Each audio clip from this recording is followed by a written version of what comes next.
you're not allowed to see the secret stash. Just teasing you. Yeah, because I figured it would be nice to have the originals. This is this piece of stained glass that was done by Evelyn Wolf. I decided that I wanted to put it on the album, and then a friend who's a very, very fine illustrator, and I said, oh, I would like to have something with the keyboards, but that has nature, the opposite of the keyboards, nature. And she came up with this, with that drawing, and I loved the effect of both of them. So that was the original. Whoops, come on, Rio. No, I'm terrible at typing. Ryota Masuko. Let's see if this is it. Hi, my name is Ryota Masuko. I own a small record shop based in Japan. I've been listening to a lot of folk, jazz, and ethnic music of the world, and now I arrived to your music.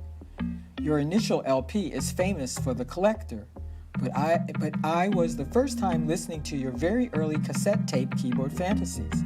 It was a very emotional experience for me. I would like to introduce your music to Japan. Do you have stock copy of Keyboard Fantasies? I would like to buy this if you have. That's it, right? That was his first. That's the way.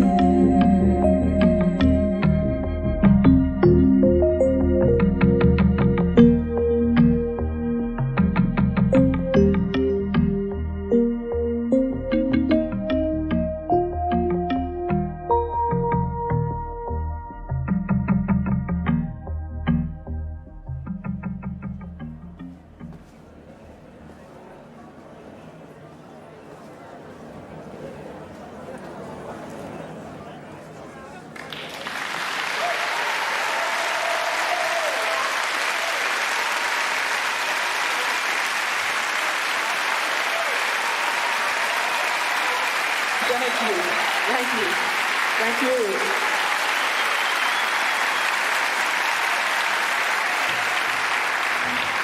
Thank you very much.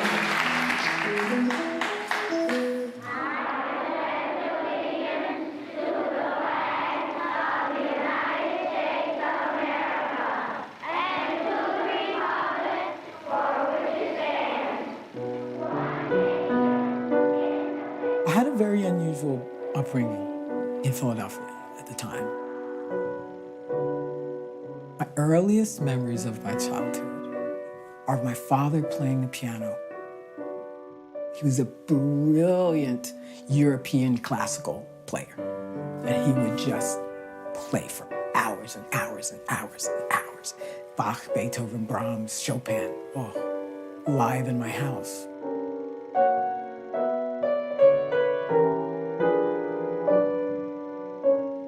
And then my mother played piano as well, and we'd sing together, right? By the time I was 8 or 9, I would be singing with her, right? She was determined to make me into a musician. That was her intention, right? It's pretty wild. She succeeded. Yeah. It's not unusual for Black people of my parents' generation to be well-educated. That's not what's so unusual. What was different was that my mother... Wade in the water, children, wade in the water. Gods are gonna trouble the water. And so I was very aware that I had come from West Africa, that my folks had come in chains, and that so many of them had died on the boats.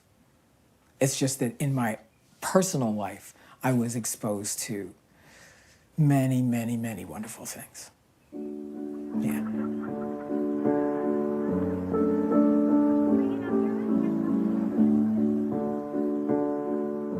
I came at 17 to Montreal. I was studying classical music. On this bus tour, we hope to show you some of the more interesting sights around the campus.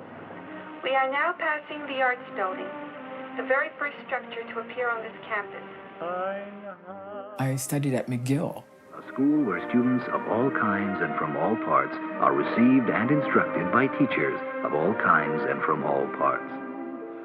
My mother was very aware of how hard it would be for any young Black person, period, to be able to make their way in a society that was very prejudiced. Her protective instinct was that I should be as normal as possible. Well, I wasn't like that. So when I got to Canada, I immediately did all the things I had wanted to do that I felt I couldn't do when I was living with my parents because it would have caused them too much stress. I started wearing my hair and, like I have it now, which was not done. And my parents freaked out, of course, naturally. They came to visit me and my hair was like looking up. My mother dragged me off to some hairdresser or something. Just straighten out, make it look like it's, you're supposed to look. And I waited till they left. And I went into the shower and I just went. I was, I just lived my life, right? I was in a relationship with a woman. And in 1961, that was still illegal, number one. Number two, nobody on McGill's campus was, quote, non-heteronormative in an open way but me. So I was a target.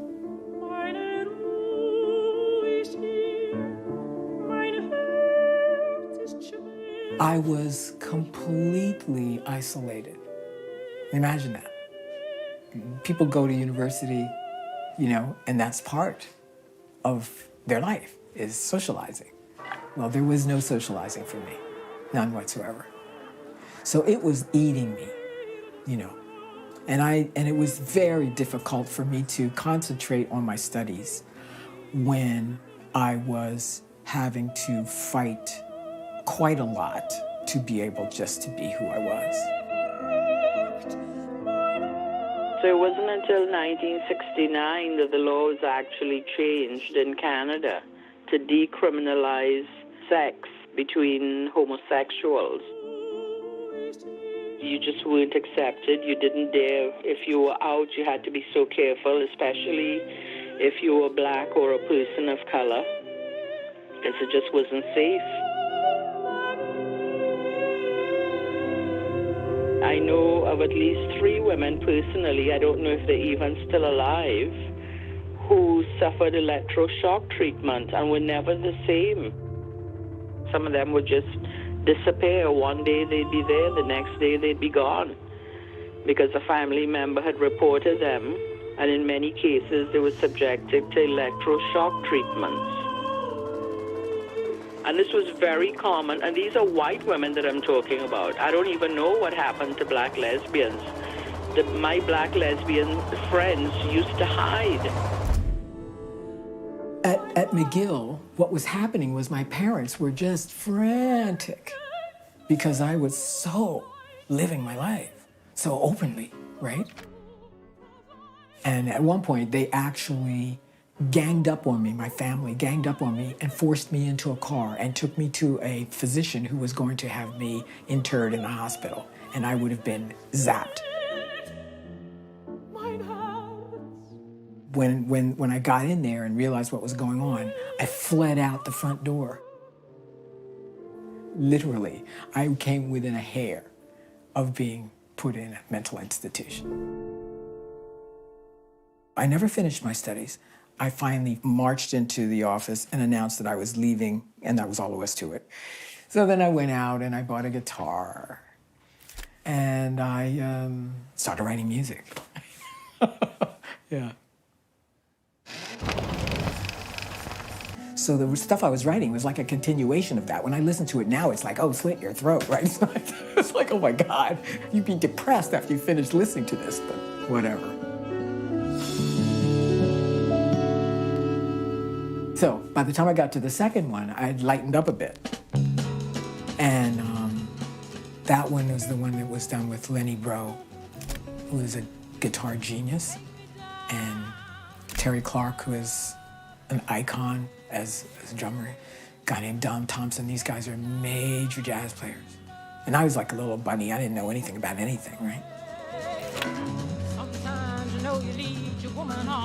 When I arrived in Toronto, it was around the time when Joni Mitchell was playing the clubs in Yorkville, which was a really hip part of town with so much going on. And the jazz scene was really vibrant too. And of course, Doug was quite involved in that.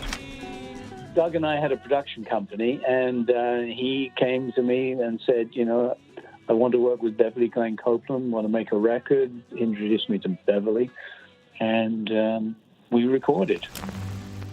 I didn't know anything about these players, you know, nothing.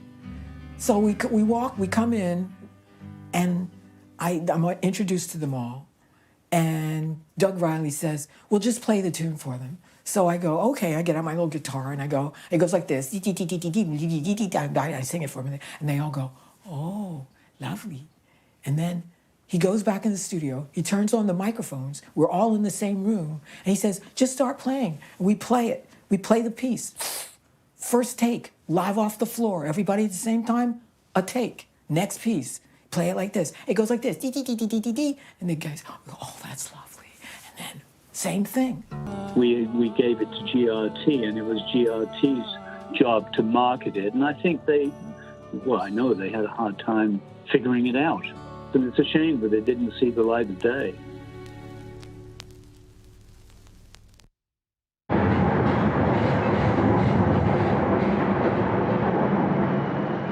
Years later, in the early 80s, I was living north of Toronto by 2.5 to 3 hours. There were bears, cougars, deer. It was wild. I had a little house at the time. I was living with a partner at that time. And I had one of the rooms was my studio. My agent would try to make something happen, and, you know, they would always listen to my music and go, what is it? And, you know, next. It didn't fit any model, so I went through years of that. And then in the 80s, by the middle 80s, I discovered computers. And I was off to the races. Computers are coming your way. Computers? For paying bills? Mothers, too. Bah, humbug. Wow. Let me try it.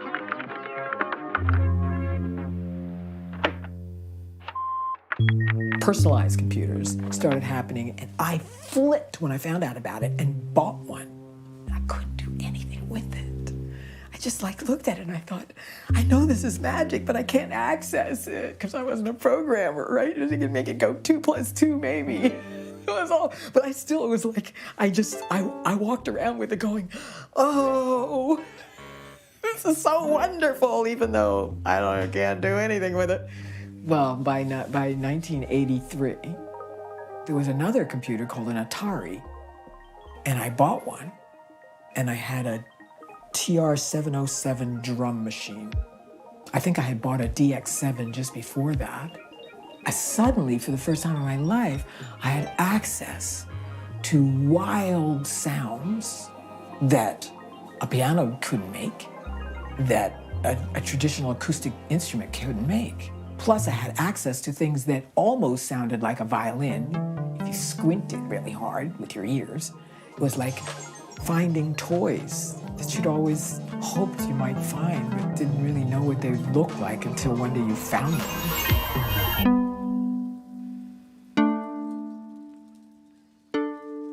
So I slept on an average of 4 hours a night and did nothing except shovel snow, feed the family, shovel snow, feed the family, and write music.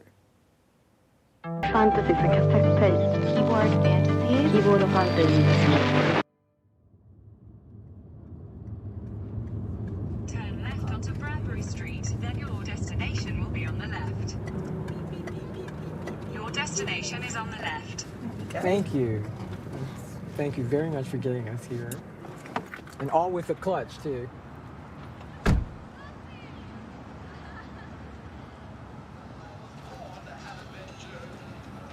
Check this out. Right past the fuming incense stencher, to where she This is amazing. Welcome. Thank you. Thanks so much for coming. Hey, I'm thrilled. I'm thrilled. Thank you so much for inviting the show me. last night? It was really stupendous. Was it? Was it just you and keyboard? Or was it? Oh no, it was a full band really? of 6 of us. Oh wow. Oh, an amazing Oh group. wow. Whenever you're ready, just let us know. Yeah, well, I'm ready. Okay. So when this record came about, it was just 200 copies. Let it go. Yeah. Let it go. Yeah, well, you know, you press 200 copies and you think, if I even press that many. Yeah. And I thought, okay, well, it'd be wonderful if I sold them. I sold 50, right? If that many, and that was it. Yeah. And so next, but I wasn't counting it. I was just. And you weren't in a sort of new age scene back then? There was no new age scene. You're just there, alone? Well, there was a little bit of one. Yeah. There was a tiny bit. Were you of still one. in Canada at this point? Yeah. Oh, Whereabouts? yeah. I lived in what's called the Muskokas. Okay. Which is it's Ontario, about 2.5 hours north of Toronto. It's gorgeous, utterly gorgeous.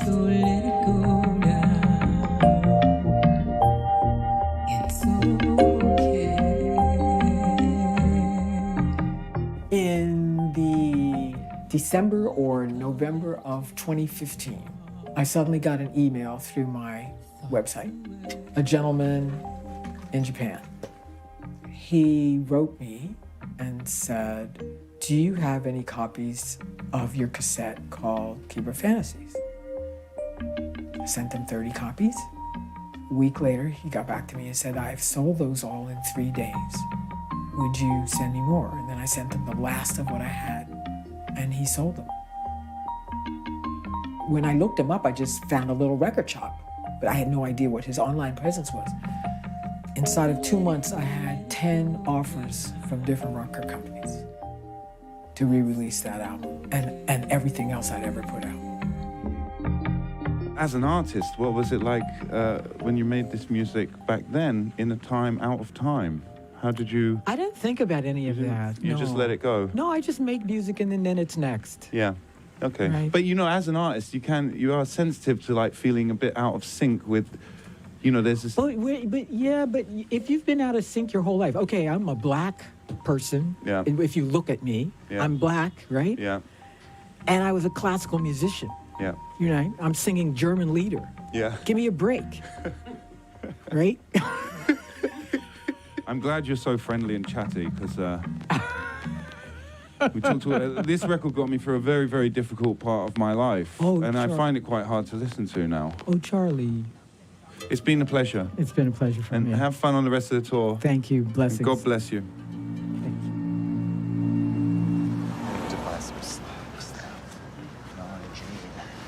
My sneakers are definitely ruined. Are they? Oh, not those ones. No, these are me London jellies, but my clubbing sneakers are ruined. Oh. I mean, I didn't know they were clubbing sneakers until... Well, what are clubbing sneakers? The ones that you can get trashed with black tar, puke, and stickiness. It's you like mean they paint the floors black of a bar, and then everyone spills their drink on it. Oh, and then the like over time the paint starts to separate and turns into this like tar-like goo. Right. And then it smudges all over your sneaker because people are dancing.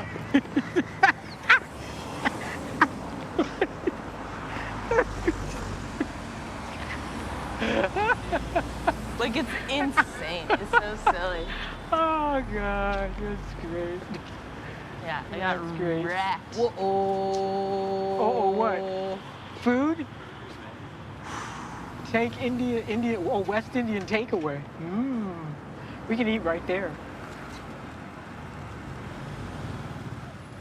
Since Keyboard Fantasies, I realized that people were going to ask me to play. So I had to find a crew. And I really didn't know how we were going to translate any of this. I didn't have any idea. I just went, this player is brilliant, and this player is absolutely stunning, and this player, and this player, and this player. Well, what's going to happen when we all get together? I didn't know what it would sound like. So when we first got together, and we did a little rehearsing, and I mean a little rehearsing, I was really quite stunned at how beautifully they played this music.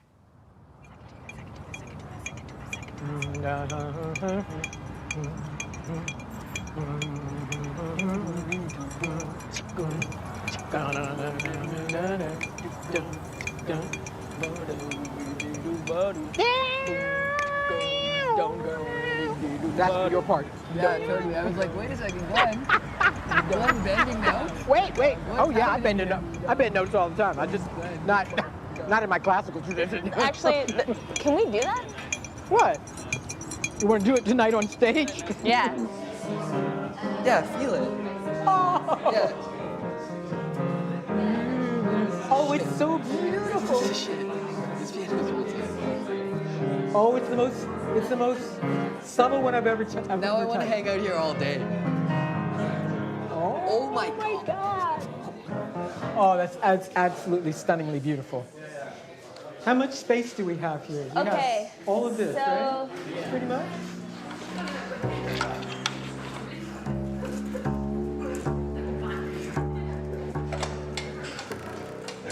Did I not put in my set list? Has it gone away? Oh well, I'll just make it up for you because I know what it is.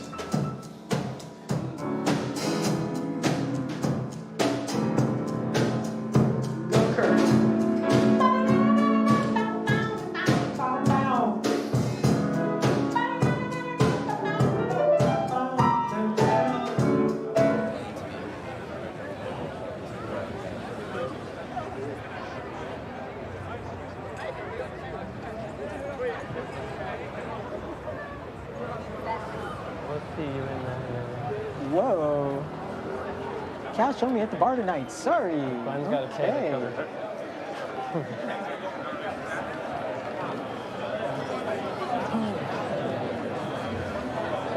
Whoa. Okay.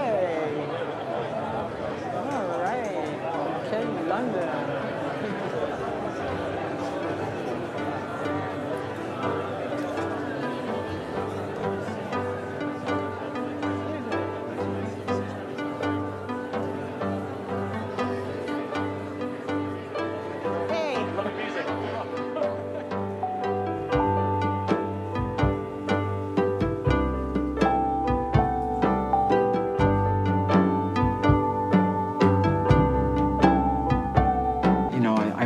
Stage and I didn't have any desire to be on stage.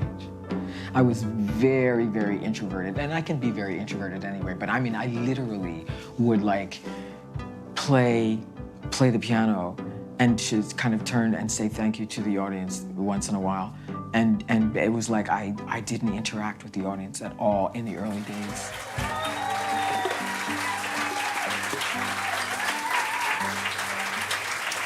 I'd like to introduce my team members here, my musical team members. To my left, on drums, Ms. Bianca Palmer.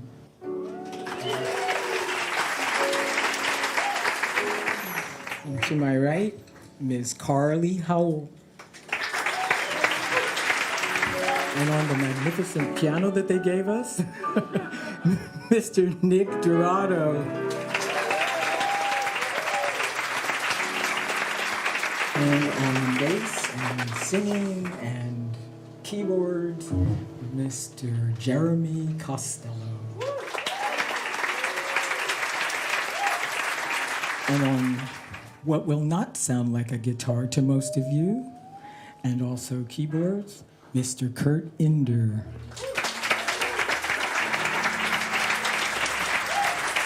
We're going to switch gears, really switch it up. This is from when I was very young. I call that the age of sex and development. Yeah, well, most of these were written in the age of less sex and more development. Look into my eyes, the color of anyhow. Their season needs you now. Anyway, what I see now and when we're on stage, it's like I relax. I just relax because it's like they're just going with it. They're just flowing with it, right? So it's like there's a sense of rightness about it. We represent a family. I love it, right? I love being around them.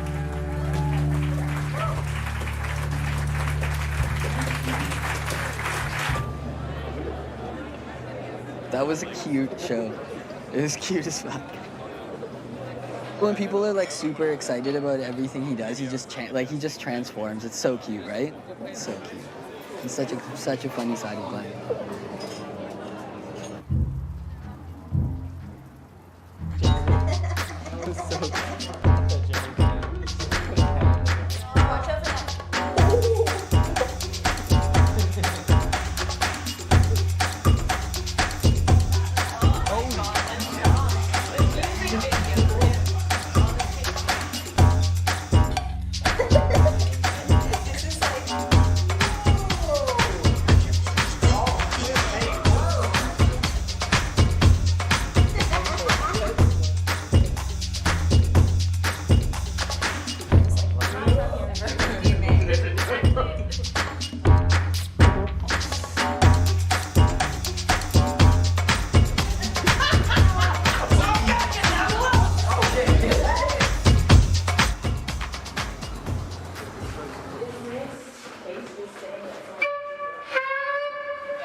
Jeremy, do you have Glenn's folder? No. Scarf? It's by the door upstairs. Thanks, Glenn. Perfect. This is it for me.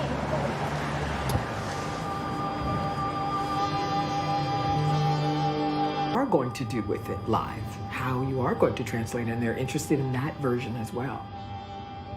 It was cool to get into his head. Like, he has such a strange and specific way of thinking about harmony, and he hears it in a really specific way, and he writes in a really specific way. Because it's like this thing with Glenn, right? He has this gigantic hand.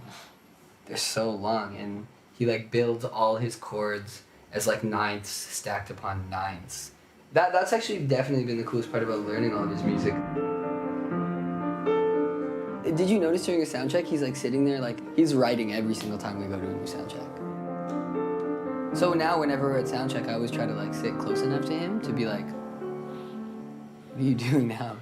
He's like always writing new music. Apple juice, folks. Best thing before a show.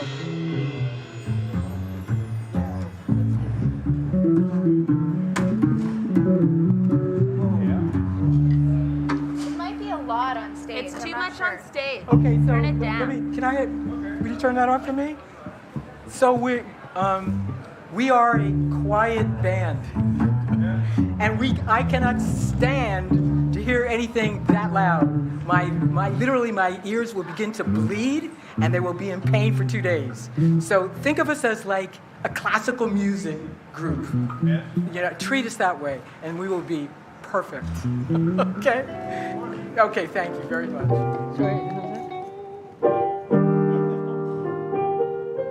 It's funny the world that he found for himself.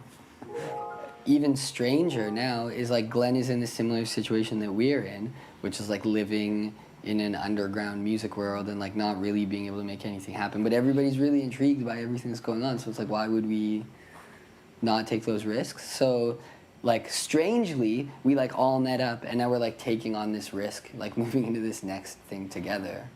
Like I'm always wondering when we're out with Glenn if we're making the right choice about like going for broke on the road with a 74-year-old musician.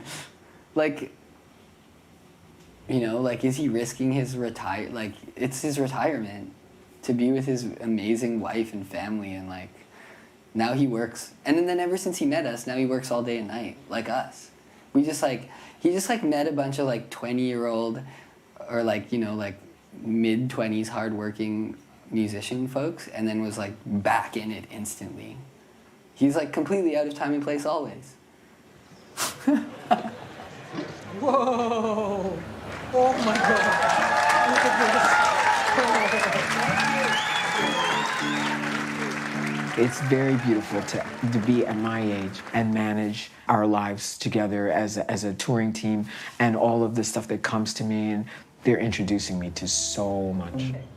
So I like to talk a lot, but I'm not going to, because there are many other, not many other, but 2 other shows behind us, and we want to make sure that we don't take more of our time than we should.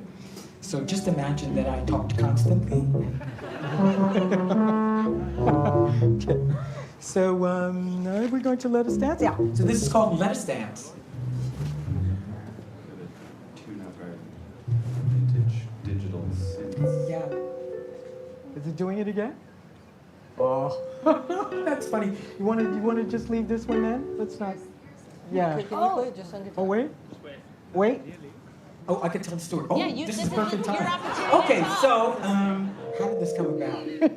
We were on stage one day, and we did, I don't know what the heck we did. We did some wild thing that was like, what? And when we stopped, and I said to the audience, I just looked at the audience, I said, be real or go home.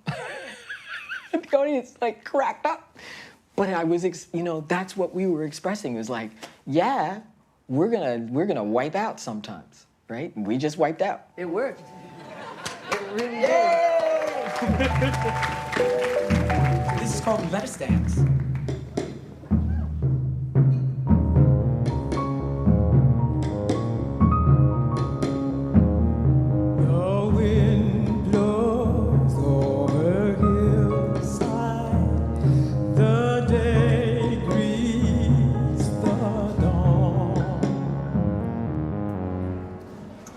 Doesn't make any sense. That was the weirdest Glenn said. For like, no time to be yourself. Just do what we paid you for. I love how many bars we cut in half during that set. I was like, woo, another half bar. Woo! Nick is really good at like forcing you to try new things just before the show, because risk-taking during a performance is like the best thing you can do instead of being like a stuffy asshole. And so today I was listening to Sly and the Family Stone, and there's an intro, it's just like boom, boom, boom, boom, pick it up, boom, boom, boom, sick, boom, boom. Oh, B, that's like pretty much it exactly. And it just like drives into the groove, and it's so good. It's just like a very like sparse intro. And so today I was like, I gotta do it. And then what did I started playing like, get it.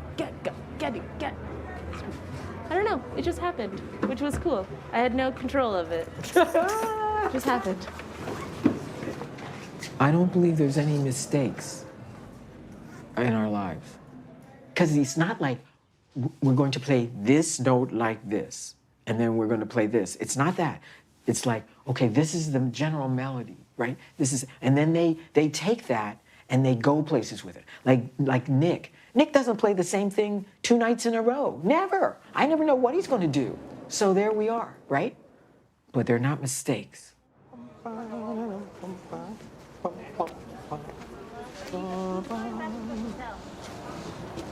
Okay, is that it? See you guys later. I hope. Bye.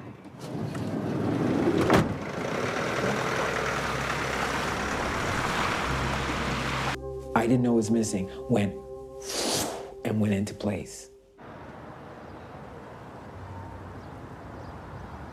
When I came to understand who I was, it was a deep relief. But at the same time, I was aware of the fact that it was still early days in the culture around being transgendered. Hi, Luca. That caused a great deal of anguish and pain in my family life for me and my parents. I mean, their understanding of the complexity of human sexuality was limited to begin with, because what did they have to read? I mean, the things that they were reading said it was all a disease. You know, it was all, you know, who I was a disease. So, of course, they were freaked.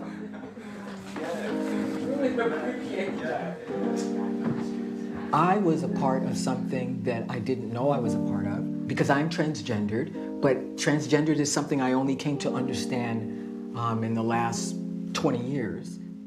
Today's young people, they don't think anything of it. And I just look at that and go, oh, wow. Just a moment of gratitude following yours, Glenn.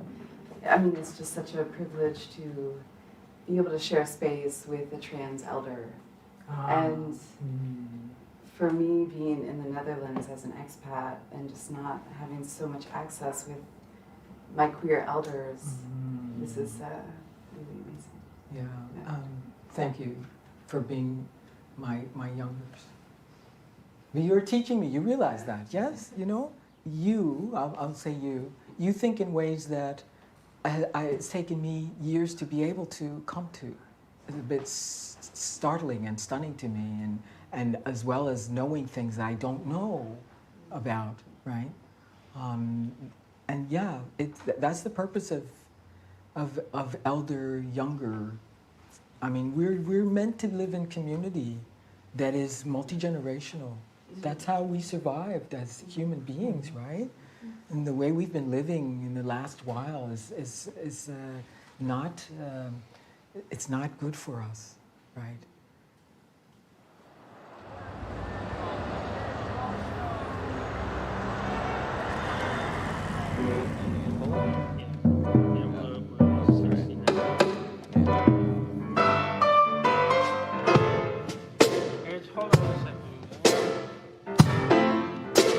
Hey, extrovert. The introvert is sound checking, okay? We gotta stick together in order to meet you. I'm so glad that wasn't me that said that. He's making magic over here.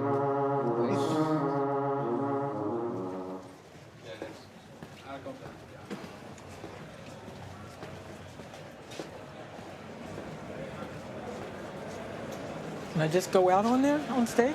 Or do we have to wait? The rest of them are here. Oh my God, there's a lot of people here.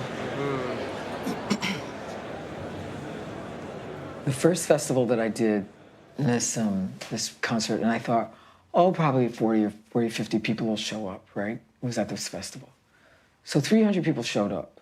So it was like, I'm like in Stunsiesville, looking out at this audience, like, what? You know, wait a minute, what, right? When I looked them over, because it was like the room was lit up, I could see them, right? And I realized that 90% of them were youth. They were in their 20s. And I just looked at that and I just like, what is that, right? What is that?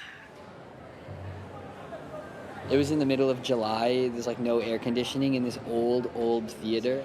And Jeremy and Bianca and I were like kind of all sitting next to each other in the front-ish row. And then Glenn started singing and we just all started crying and cried like the whole show.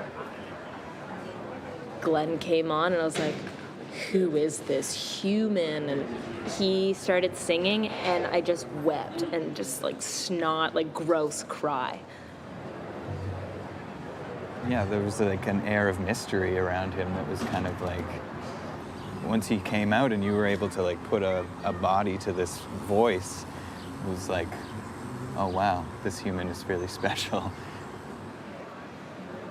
I think everything that he was saying just like rang so true.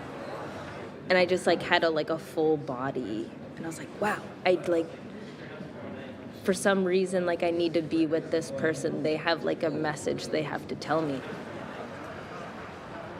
After this concert, all these young people came up and they started grabbing me and holding me and telling me how much they loved the music. And then they said something that was so stunning to me. It freaked me out. They said, thank you.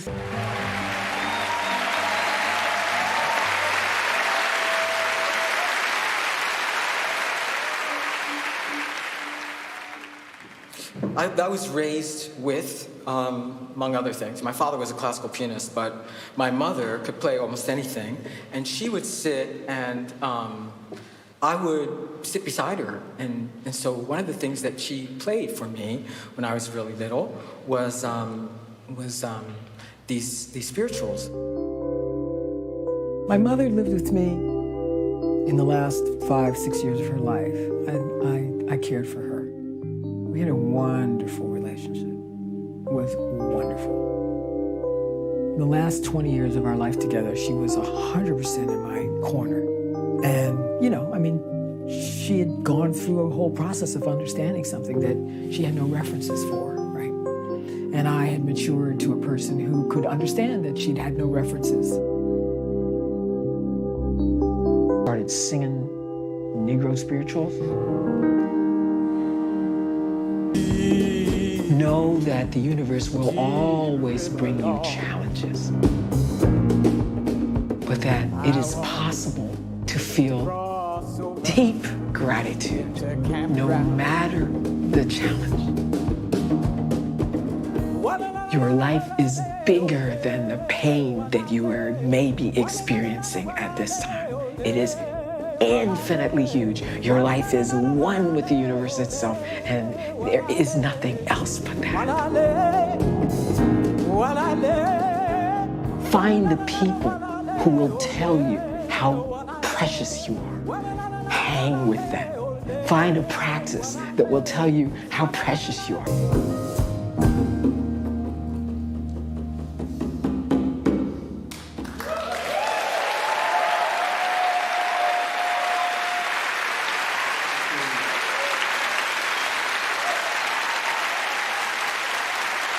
Very much.